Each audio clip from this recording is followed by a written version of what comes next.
Hello, welcome everybody to another episode of Revenue Search. This is the podcast, the live stream, the show where we dig deeply into Bit Tensor and her many subnets. My name is Mark Creaser, and my co-host today, and the man who's going to introduce our very, very special guest, is DSV Funds CIO, Siam Kid. Siam, who have we got with us? This is a bit different today. What's happening? Hey. Yeah, well, I thought, our original sort of revenue search sort of ethos was just try and get as much information, communication out there as possible, because BitTensor is amazing at doing what it does, but it's just shit at talking about what it does to the general audience. So it's not just for subnets, and I like to think that we are a foghorn for BitTensor, and I like to say hello to people that are in here. And James, I think, has brought a lot of eyeballs to BitTensor, and not just with your activities, but also Tao Pod. So a big shout out to your podcast. But before we go any further, we need to delve into your history, James. So who are you? What have you done? What have you done in this life that's led you to here right now in BitTensor? Sure. I mean, look, I've been an entrepreneur for a very long time. Started and sold my first company in the 90s, and then been starting and failing at most companies ever since, with one or two successes among many graveyards.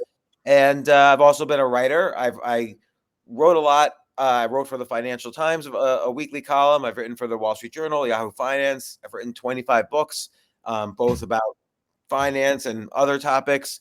And I don't know, I've done lots of things in between. I was a programmer for many years. I went to graduate school studying artificial intelligence, where I worked on, what was the state of the art then in terms of like AI and chess programs. And when I ran a hedge fund, I wrote AI software to help me run my hedge fund.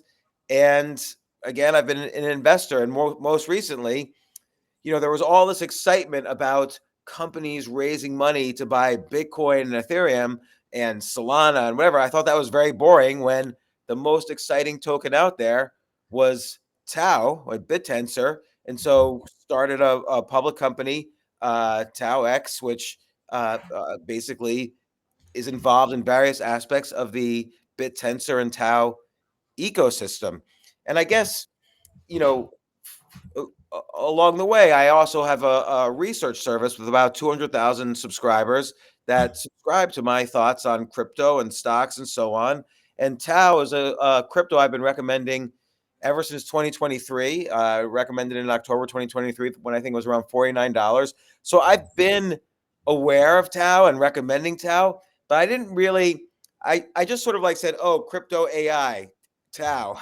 I didn't really do the deep dive until DTAO a few months ago.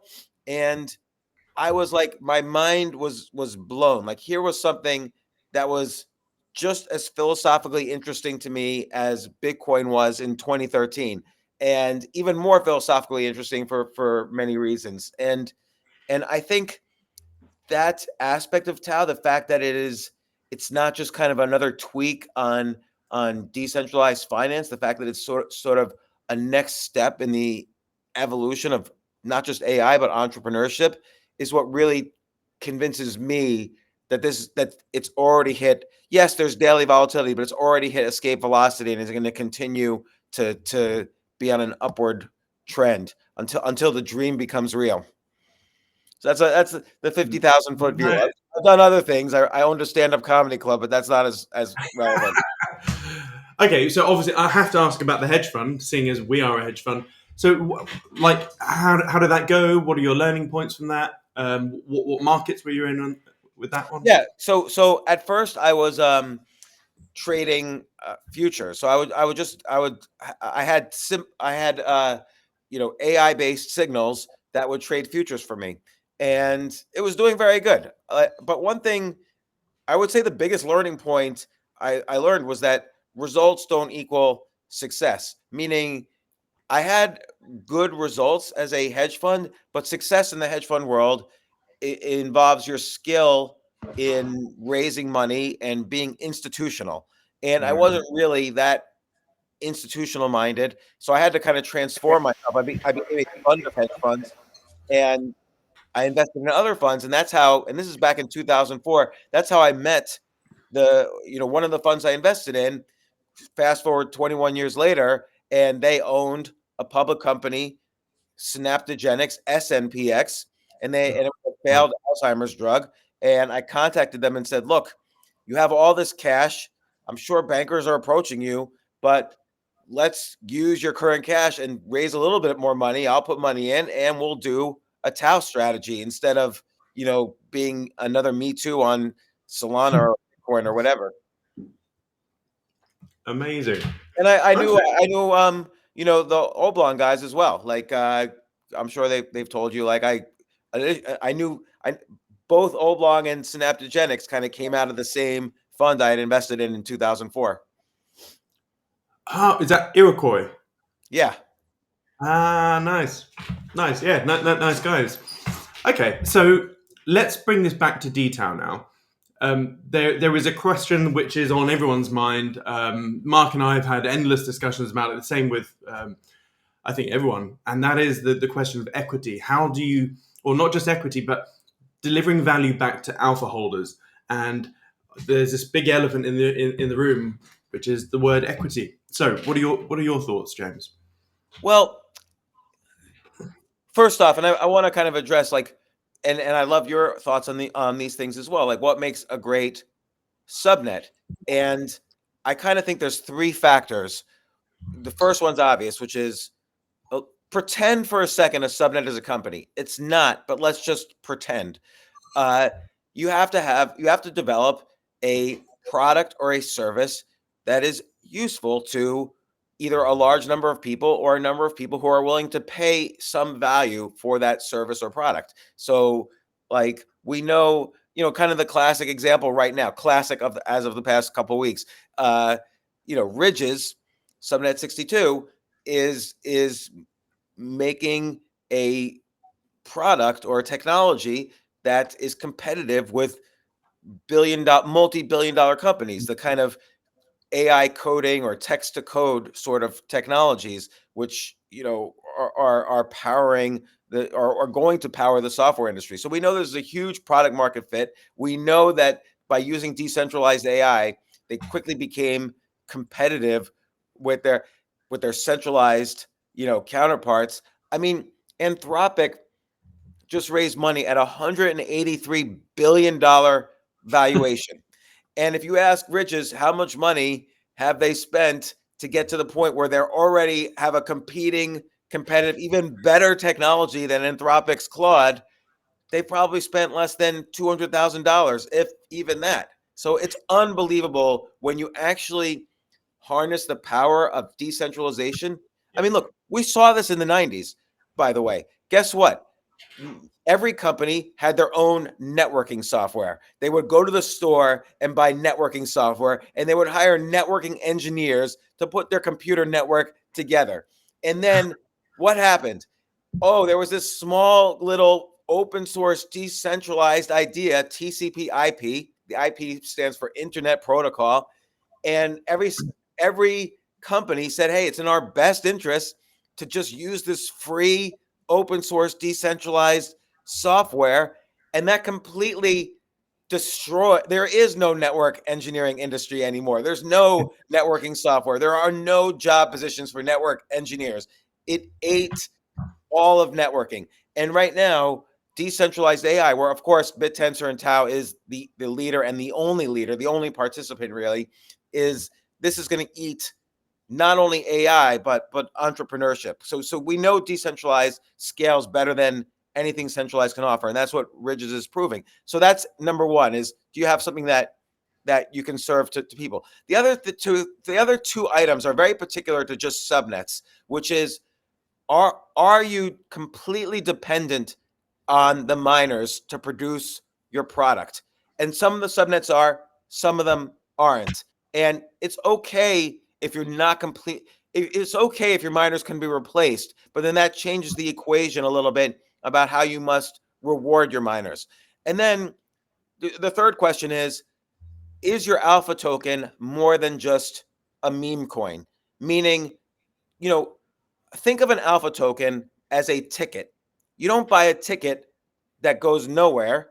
When you buy a ticket, you're going somewhere. The ticket unlocks something of value. Maybe I go to a concert, so it unlocks. I'm gonna go to a concert that's valuable to me, so it unlocks my entrance to that concert. Or maybe it's a ticket to a lottery, or maybe it's a ticket to equity or something. But think of an alpha token as a ticket. How do you infuse value in your ticket so that your alpha tokens, so that people want to hold them for more than a microsecond? And there are many answers to this, and it depends subnet by subnet. It also depends how dependent are you on the miners, and how dependent are you on the Bit Tensor ecosystem. But in order for a subnet to be successful, they have to be able to reward miners, because the miners are doing the work, and they have to be able to reward investors who are willing to hold for more than a second, because these are the people who are essentially financing your business or your subnet. And so those three aspects, are you a good product? Are you you have to be able to answer how dependent are you on the ecosystem for continued success? Like, let's say you're acquired. Could the acquiree or could the acquirer replace your miners? And C, how are you infusing your alpha tokens, these tickets, with value? So those three questions have to be answered to be a good subnet. I think you're right. But a key thing that you said earlier when you were talking about your hedge fund was simply that results don't always equal success. And there's deep irony in that statement if you look at it through a Bit Tensor lens, because Bit Tensor is an incent mechanism that is designed to be an ultimate and complete meritocracy, where the best performance is rewarded. And in the long term, I think that the best performance is rewarded from a miner perspective and will be rewarded from a subnet perspective, both inside Bit Tensor, but also externally in the markets that those subnets are competing in. But in the short term, results don't equal success. And what we see, as you articulated it, those alpha holders that only hold for a second because they're buying for some reason other than the ultimate goal of the subnet. And right now, especially when so many subnets are kind of pre-revenue and haven't got fully developed value capture mechanisms, people are buying for the wrong reasons. You're right. I think people don't understand that the alpha tokens, the subnet tokens, are not necessarily linked to the success of the subnet. And I think that's a big problem. People will be aware of that at some point, and more people are being aware of that, but that's going to change the dynamics of subnet investing. Subnets will not be able to get away with, here's our alpha, give us everything we need, and now we're going to sell our company and leave you guys behind. Like, people are sort of getting away with that now. And this is the beginning of something wonderful and amazing, so that these sorts of things happen, but you're not going to be able to get away with that for long. And by the way, you don't need profits day one. Amazon took 17 years of losses before they started generating enormous profits. It's just their equity holders had a ticket even 17 years ago to those future enormous profits. Yeah. And so you don't have to immediately start buying back as much alpha as you can today to provide, long-term success for token holders. There just needs to be some mechanism that links your success to the success of your miners and so on. Now, if people just want to pump up the alphas for speculation and they don't really understand,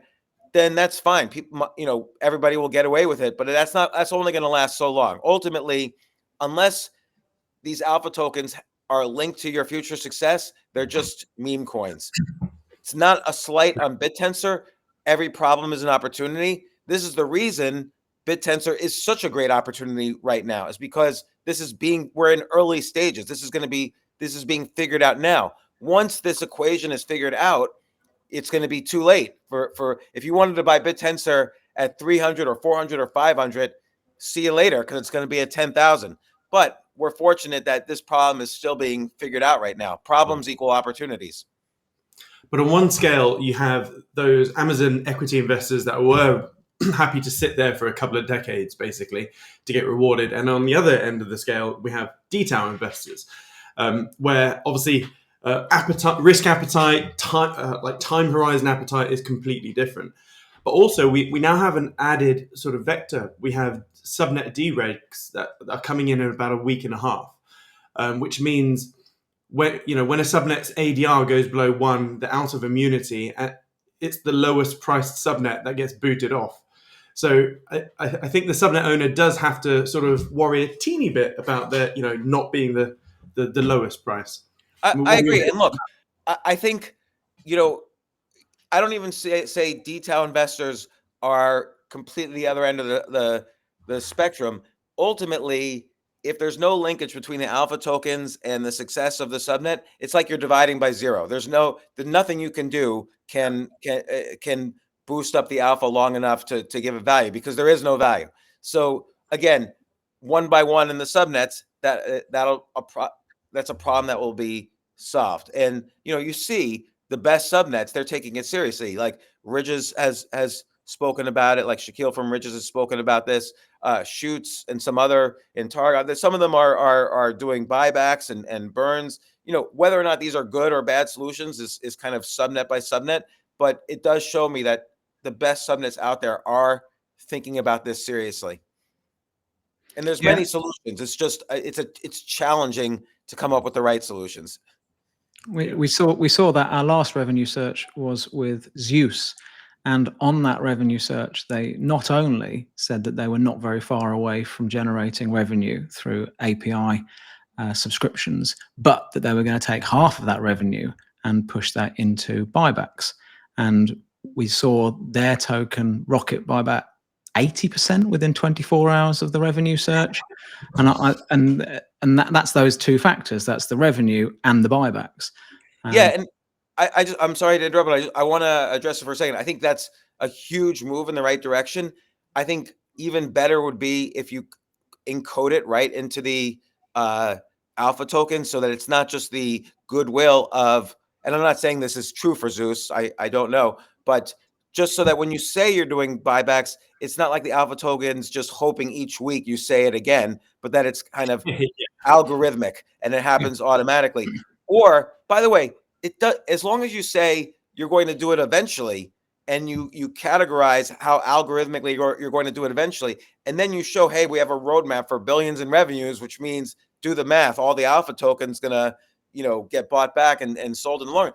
People are making a bet on the long run, not like you're going to buy back tomorrow. So here's my token today, but just so that there's a sense that, hey, if you're successful, I'm in there with you, because maybe maybe Zeus wants to use revenues for marketing, and so we shouldn't require them, but there should be some formula. And whether that formula links it in some way to equity, I don't know if you need to do that, or how you measure profits and how you audit profits, and then that goes back into buybacks. Or maybe if I'm just making this up on the fly. Let's take with Zeus. Let's say you do subnets, where every sub network are miners working on weather predictions in a particular geography, and so then miners could dominate for their geography and get rewarded accordingly. But let's say miners have to stake alpha tokens to create a sub network. That also creates legit, authentic demand for that alpha token, not necessarily linked to revenues, but linked to the general success of the subnet. And as long as there's some reason for authentic demand to be created for alpha, then everybody as investors can say, oh, I think there's going to be greater demand tomorrow than there is today for this alpha, so I will buy it today. Yeah, I agree wholeheartedly with that. I think that the problem that we're seeing is that the revenue that subnets are using to support their alpha tokens is basically a donation at this point. And as an investor in their alpha, that's not what I want to see. What I want to see is a codified process whereby future revenues are committed to supporting alpha token, rather than a short-term donation mechanism. Right. If you build an index right now of subnets that have spoken about, let's say buybacks or burns or other ways of linking, or equity, other ways of linking alpha to the future success of the subnet. If you build an index of just those subnets, you will be very successful compared with if you buy all the subnets.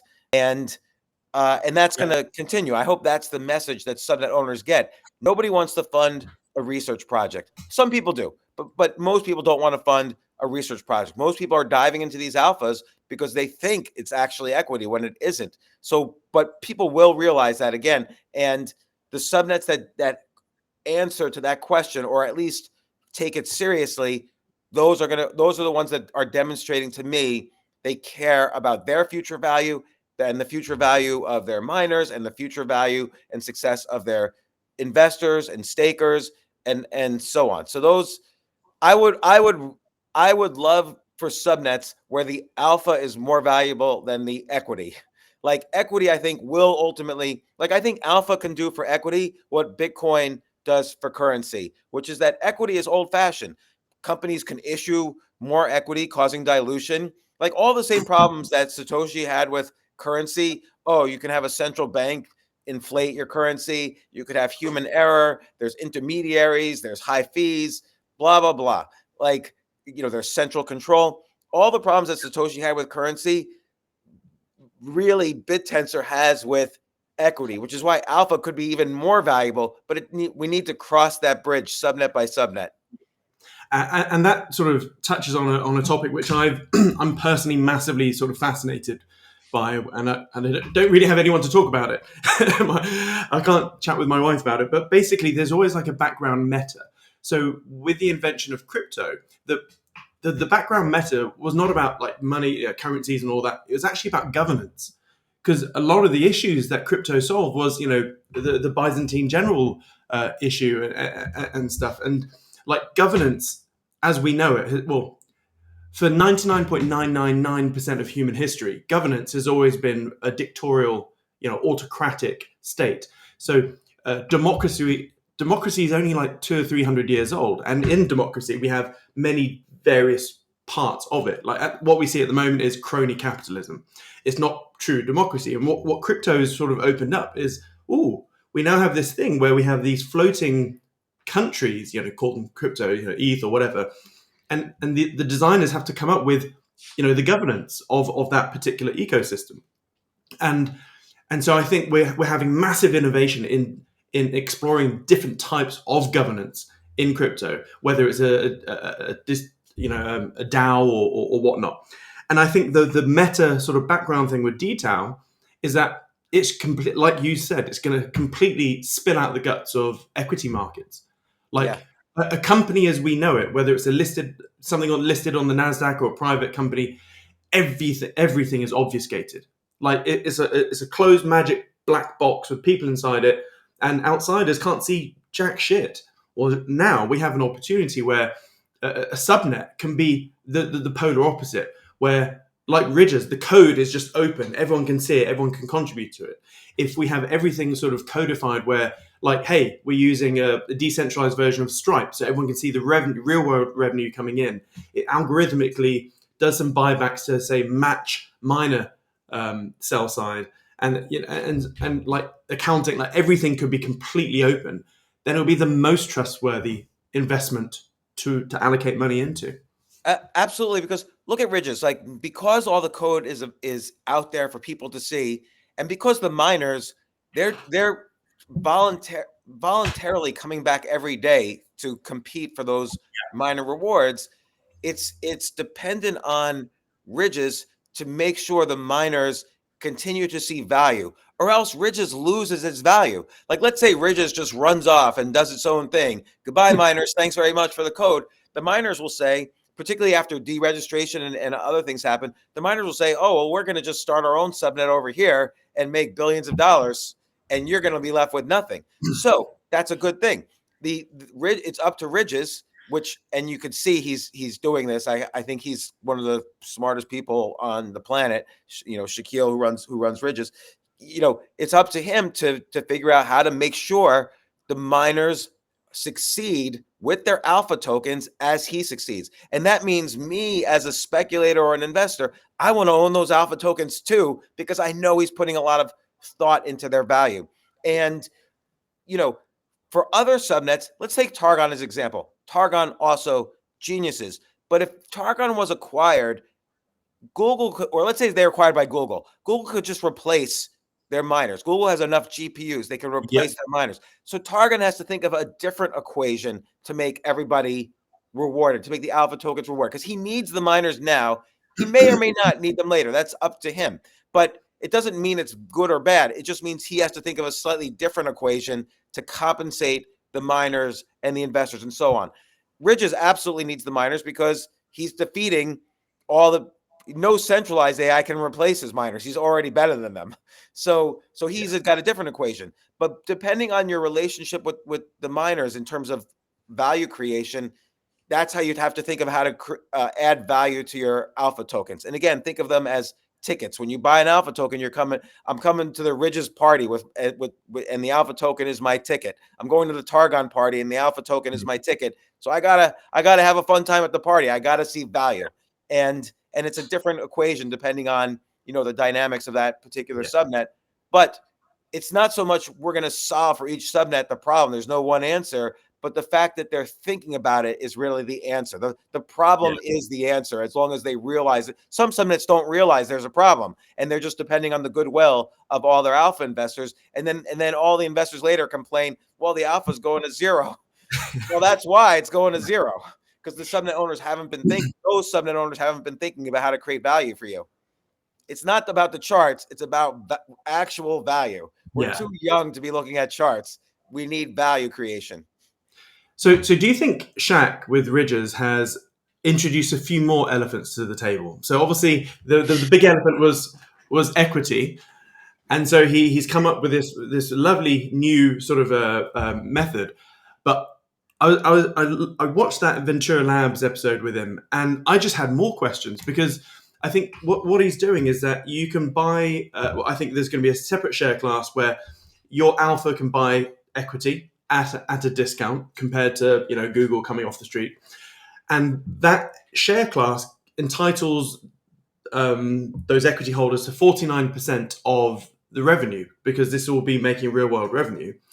But then there's a few more elephants in my metaphorical mental room here, because what about the other 51? What about the other share class? Because if I was Google looking at that going, okay, I see you're sort of making all of your sort of Bit Tensor people happy. Yeah, fine, I get that.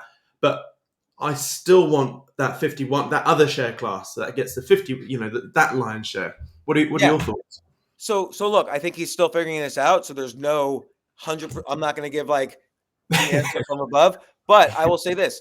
What is the assets of those other 51%? Well, it's the alpha tokens he generates for himself as a subnet owner. Yeah, so that's going to have enormous value. Why is there going to be demand for the alpha? It's because let's even say you're limited to accredited investors who buy that share class. So not every investor who owns alpha can buy shares in that share class. But to buy shares, you have to pay for it with alpha tokens. And let's just say you have to be an accredited investor. So it's not open to everybody. Yeah. Well, there's still authentic demand for the alpha because institutions are going to demand that alpha to buy those shares. And then when they buy those shares, those alpha tokens are going to disappear into the coffers of the other 51%. So there's going to be a lot of value there, but there's also going to be enormous value in the alpha because the demand for the alpha is going to exceed the supply of the alpha. Like the alpha is going to go to infinity, essentially, in depending on how you look at this. The price of the alpha is going to go up and up. So anybody who buys the alpha when it's still cheap, let's say right now before he makes this share class, and I know you guys, I actually don't own any Ridges. I know you guys do. Congratulations. And there's still going to be authentic demand for the alpha, whether or not people even buy those shares. Completely agree. And I think there's something he said in that interview, which I thought was absolutely magical, that because there's a big discount from alpha to buying that share class, he can use that as cap raising if he ever needs, because there will be situations where some investors, they want that equity, but they can't get the alpha. Like, some fund won't be allowed to participate in crypto or digital assets. So he can then basically buy the alpha. It's an arb trade, basically. Yeah. You can buy the alpha do the discount and basically top slice.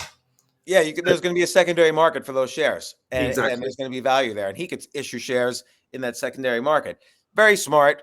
Very It clever. makes equity holders happy, of which he's the only equity holder as far as I know, but then it'll be equity holders of this preferred class. Yeah. I mean, I think there's still things he has to figure out, many things. So this is not, we're just talking all hypotheticals here, but it's going to make the alpha tokens happy. The miners, there's going to be no, the miners are not going to be able to say, oh, I'll just make my own subnet, because he's going to create so much value in the alpha that the miners are going to want to come back every day competing for that alpha. I think even again, like the idea of subnets could be interesting for him, but there's various issues with that. Like, think about the category, for AI coding, there's a category of debugging, there's the category of making an API, there's the category of making I don't know, an operating system or whatever. So there's going to be lots of potentials for subnets, which I don't think he's interested in doing that at all, but I'm just saying that's a possible further solution for him. Yeah.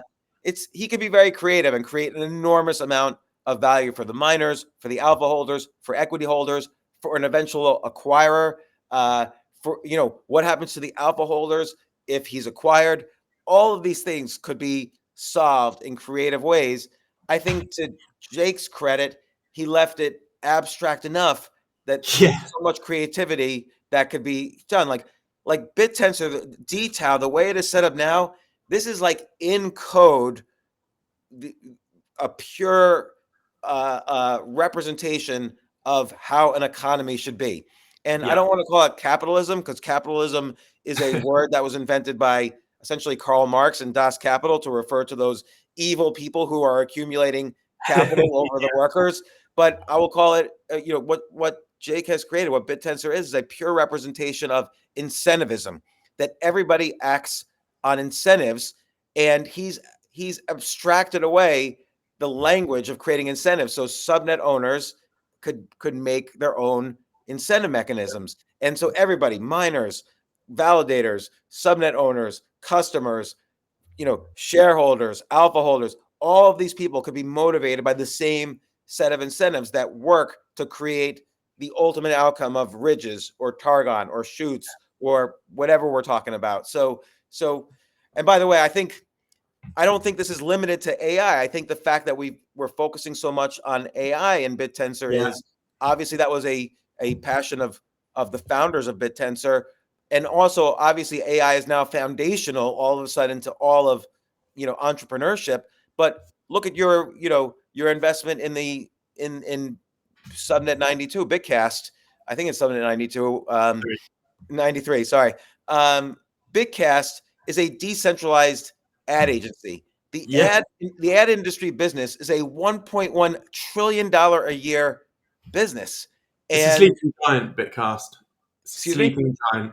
It's a sleeping giant. And I think now they're I will say they're in their alpha phase. Oh, let's just try this out with subnets as clients. But Crest toothpaste should be eventually a client.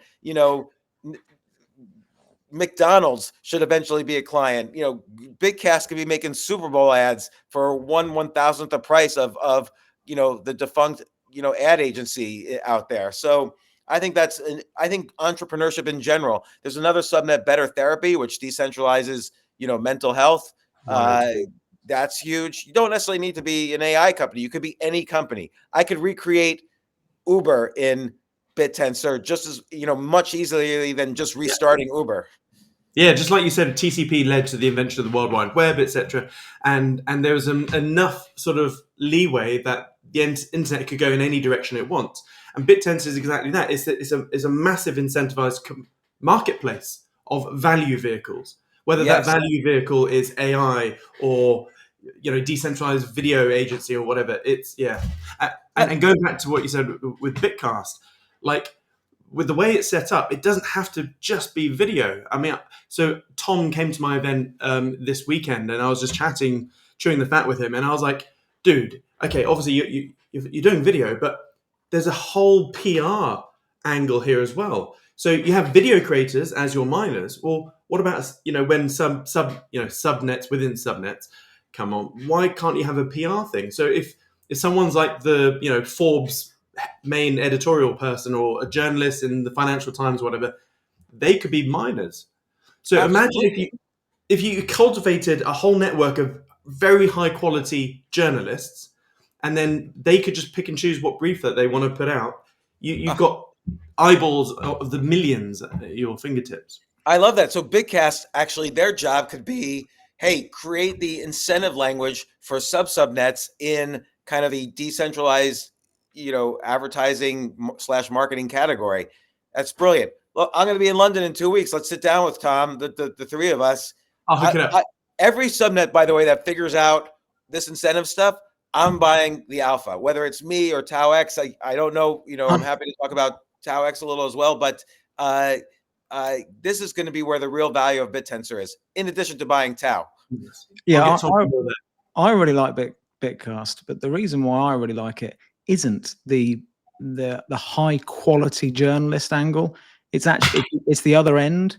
So I think that if you're a really big brand that wants to be in really big publications or take a Super Bowl ad, it's actually relatively straightforward. Where it's more complicated is if you've got a very, very limited advertising budget, or you're an extremely small or startup influencer with only a handful of followers. You're either thinking on the one hand, well, I'm not going to get anything for my $4,000. And on the other hand, you're thinking, well, no one's going to pay me to write about them in my email to 232 people. And what Bitcast does is it creates the entire magic box that sits in between those two entities, and it can monetize it in a way that nobody else would be bothered to, because it would be too complicated. So you just defined a subnet for distribution of marketing. So that's also a viable, idea underneath Bitcast or on its own. Like that's why I love Bit Tensor. We could sit here all day long and we could basically recreate every industry on the planet in a more efficient and effective way on Bit Tensor. Like look at one of the most interesting and biggest industries on the planet, which is finance. Well, then what happened when crypto started? The top 20 tokens are all basically decentralized finance tokens. Yeah. You could take all of that, and it hasn't even begun yet. Maybe it's begun a tiny bit, and recreate it. It will end up being recreated on Bit Tensor. The stablecoin industry, the perps industry, the exchange industry, all this is going to be recreated on Bit Tensor. I've already talking to subnet people, subnet creators who are working on all of these things. So it's a revolution that's happening, and we're not even in inning one, which is why I never sweat. I don't think I've looked at the price of Tao in days. It doesn't matter to me, even though I'm probably one of the biggest holders of Tao now through Tao X. Nice. And like technology does this. Like if you go back 100 years ago, when you had like mail communication and, let's say digital or electronic communication, people are, e-com, it will never take over the pigeon or the mail, but communication is just electronic. And now people are talking about, is it TradFi or DeFi? Well, it's just going to be Fi. Like right. The future of finance will just be, DeFi eventually.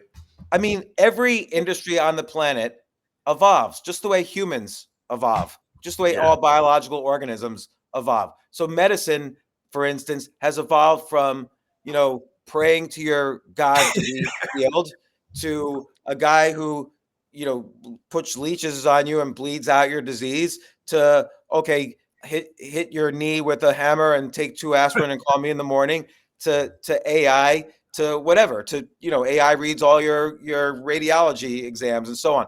And so the same thing with money. People sort of expect money to not evolve. That was the pushback against Bitcoin. But money has evolved from barter to precious metals to currency that was an IOU for precious metals to fiat currency to now trustless, permissionless, Bitcoin and other cryptocurrencies. So everything evolves. Every industry has a natural process of evolution. And what we're seeing with Bit Tensor is this is the natural evolution of incentivism, of entrepreneurship. And again, I don't even know if we're in inning one. We're probably in inning one, but certainly not in inning 2 yet. And there's going to be a full 9 innings. By the way, we've achieved escape velocity already. You can't compete with Tao because there's already Tao. Yeah. So let's talk about the infinite price glitch. So this is something which I've been trying to figure out for, I don't know, probably the best part of 4 months now. And very early on, I realized that, wait a minute, let's just say a subnet does really well and it makes unlimited real world revenue. I don't know, whether it's 100 a million a month, or it doesn't matter. Now, the main sell side pressure for any subnet are the miners. Yes, there's validators and subnet owners, but really it's the miners, especially if you look at the compute subnets. It's just all the miners. So let's just say you have a subnet and they're doing $1 million a month in miner sell side. So new product, let's take Ridges, whatever, and all of a sudden they're making, way more in excess. Well, if they just neutralize the sell side or total sell side of their alpha, so let's say, total sell side is 2 million, and they just algorithmically and dynamically change the revenue to buyback and burn, or buyback and whatever lockup. Technically, the alpha price will go into infinity. Technically. Well, what will happen? It will happen is that you're right. Although it's like Bitcoin. I mean, Bitcoin's essentially gone to infinity. I mean, imagine if you owned Bitcoin at $1. $120,000 equals infinity. If you nobody would have thought when they owned it at $1, well, this is one day going to be worth 120,000 was infinity for you. And that's what's going to happen, is that, then there's going to be, divisions of the sub tokens, like into, like Satoshis are the division, 100 millionth of a Bitcoin, and the rows are 100 million of a Tao. There's going to be, I don't know what it is called with the alphas, but there's going to be divisions, and things will be priced accordingly. So I don't think, I see what you're saying. Like, there's only so much supply, but there's always going to be, that's the thing about a deflationary currency. There's just going to be divisions, and things will be priced in lower measurements of the currency we're talking about. It's going to be exciting. It is. I mean, we're so close for, I think Ridges is probably going to be the first to get that escape velocity. And I feel like you guys and others who have been there, of course, even earlier than me, it's like the Manhattan Project, like the smartest people in the world developing something that's going to change the world, for better or for worse. And it's happening right now. Bit Tensor is like entrepreneurship's Manhattan Project, and it's just going to explode everything. I don't mean this in the violent ways of the Manhattan Project, but all in positive ways. Yeah. Like, it's very exciting. And look, that's why when people were starting these public company treasuries of like Bitcoin and Ethereum and Solana, I thought, why would you do Solana? Like, I could just buy a Solana ETF. It's so boring. I was an advisor. I was advising the Upexi guys. That was the first Solana deal. And I said, don't do that. Like, that's just boring. And I kept saying, like, this one token Tao is interesting. And what happened was I was part of a big deal that was going to do Tao in a treasury, and it fell apart. And I was like, screw it. I don't want to be dependent on anyone else to do this. So that's when I called the guys who ran these different shells and said, you have plenty of cash. Let's just do this strategy. Let's just buy as much Tao as we can. And, and then let's figure out other ways to help the ecosystem. So I just like you have this podcast, I built out TaoDaily.io, which I haven't officially launched yet, but we're keeping track of. Including, we link to all of your podcasts. We're linking to everything in the Tao ecosystem, and I think we're all excited to just be a part of this at this ground stage. Yeah, one of the complicating factors about being involved at this ground stage is there's no easy way of articulating exactly what it is that we're involved in. Siam and I spend a lot of time on calls with various people who are interested in investing in something. We have to explain what this is. How do you overcome that? How do you articulate Tao and Bit Tensor to people that are unfamiliar? It's such a good question. I don't really have the right answer yet. I mean, obviously we all think about this a lot, but I think it's basically a easier. If I want to explain it at a super high level, this is the easiest way possible for a smart entrepreneur to develop a multi-billion-dollar business. And if I want to go a little deeper, it's a decentralized way to build a multi-billion-dollar business, and where basically you create competitions to solve the problems of your customers. But by the way, no matter what, it's very hard to explain. People are it's one of those things where people are gonna, it's like, can I explain to you TCP IP? I could probably explain it and you'd probably understand it, but I'm not going to explain it to the regular person who doesn't have a technical background. But instead, oh, the internet, all the computers can talk to each other. So now I can sell things easier to people, computer to computer, instead of making you go to a store. So, eventually you're not going to have to think about things like decentralizations or crypto. It's almost too bad Bit Tensor is crypto because it's a different beast. Crypto is underneath, and incentives are underneath, just like they are with all of entrepreneurship. But this is just simply an easier, better way using this digital technology to create a multi-billion-dollar business. Again, Anthropic has raised tens of billions of dollars at $180 billion valuation, and Ridges has spent, I don't know, a couple $100,000 to create the same thing. That's you, the entrepreneur, versus the Silicon Valley beasts who are trying to dominate an industry you can succeed in.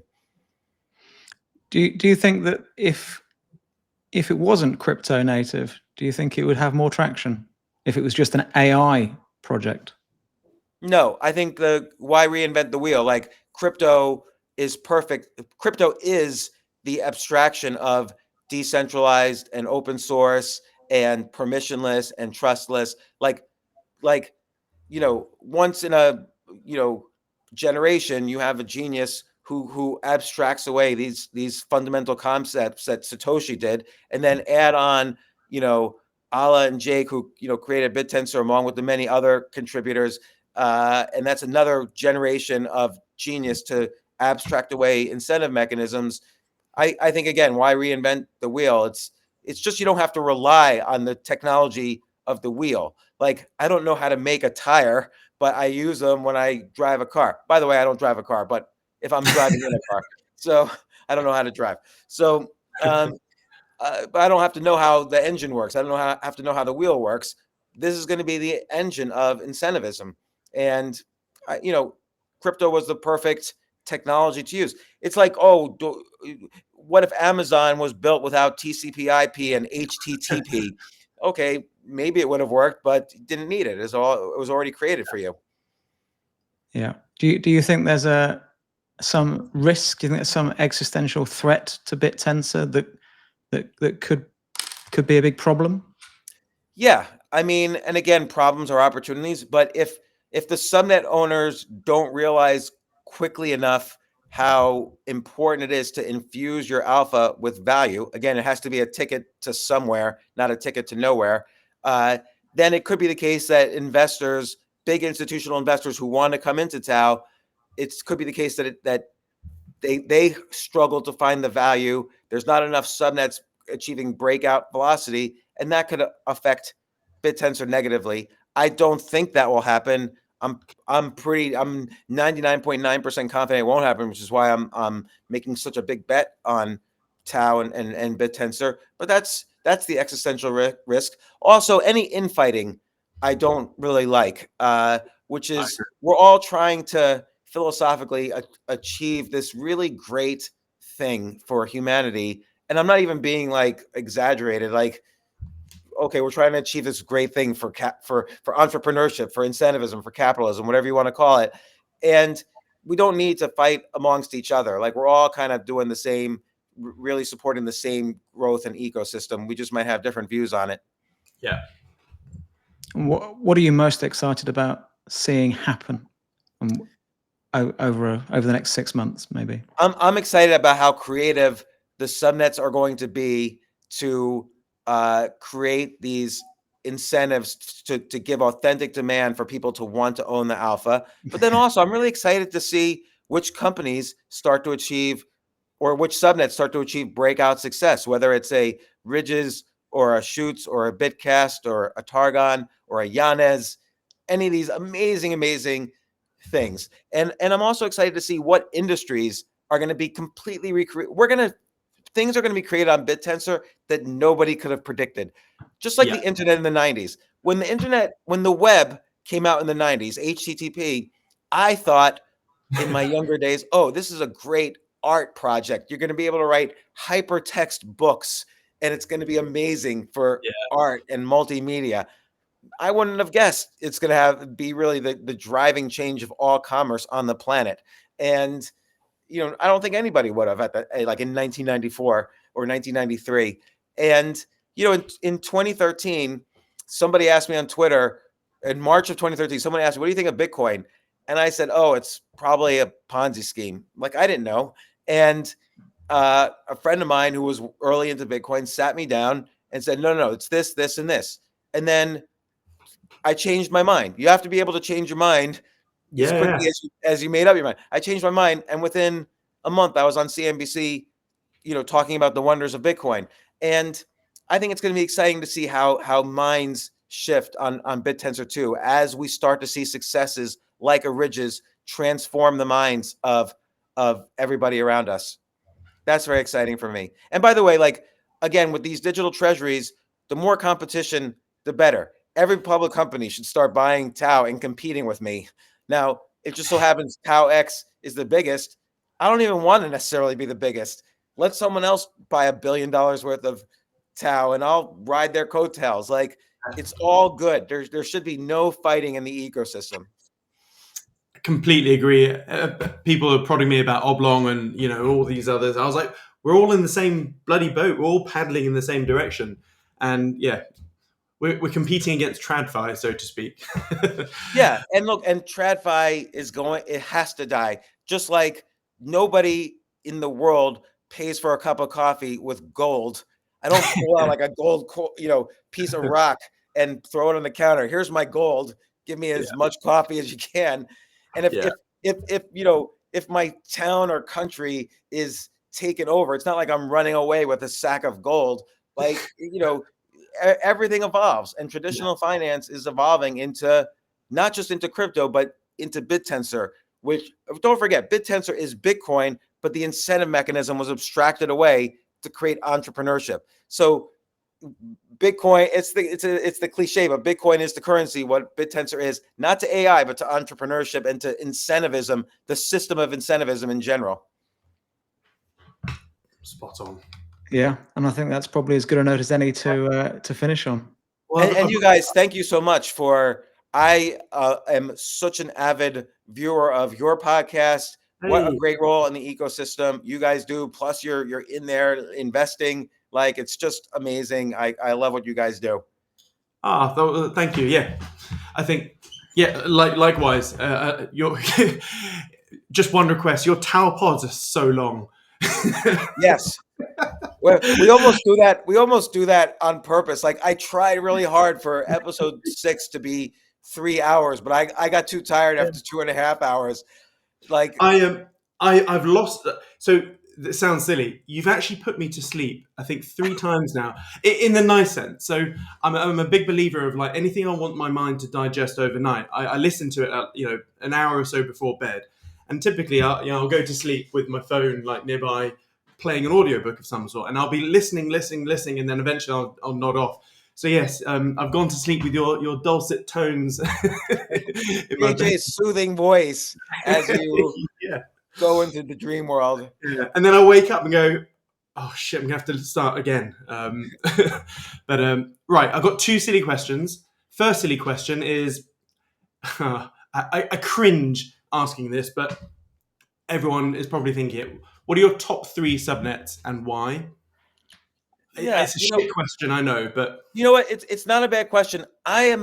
First off, I am so impressed by Ridges. Let's just get that out of the way. Yeah. And then after that, okay, there's not really a second place, but I really admire the subnets that have nothing to do with AI, just because I think, yes, AI is the most exciting thing happening in industry and in technology in the world. I've been working on AI for 4 decades. So I'm super excited about AI, which is what attracted me to Tao in the beginning anyway. But I love, for instance, Bitcast coming along and decentralizing a $1 trillion ad industry.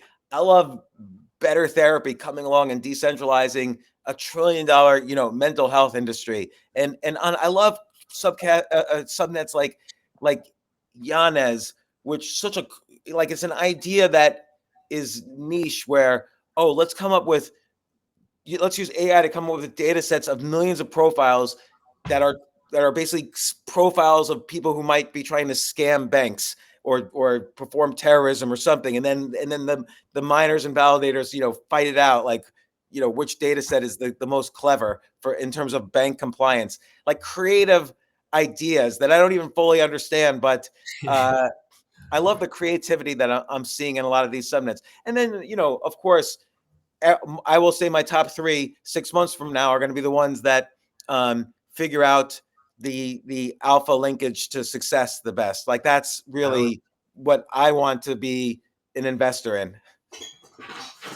Amazing. Well, I look forward to you coming to London, and we need to get a game of chess in whilst you're down here as well. Absolutely. I'll bring a board, and I'll be there. I'm gonna be in London for like 10 days, or London and outskirts. Amazing. Yeah. We're staying in my wife rented a space in a castle, so I'm very excited about that. Amazing. Fantastic. Right. Well, thank you very much for thanks for inviting me. Hopefully you'll come on another revenue search at some point in the future. We'd love to have you again. It's been absolutely fascinating, but if we keep on going, someone's going to be nodding off listening to this. Maybe. But yeah, thanks very much. See you later. Thank you. Bye-bye. Bye.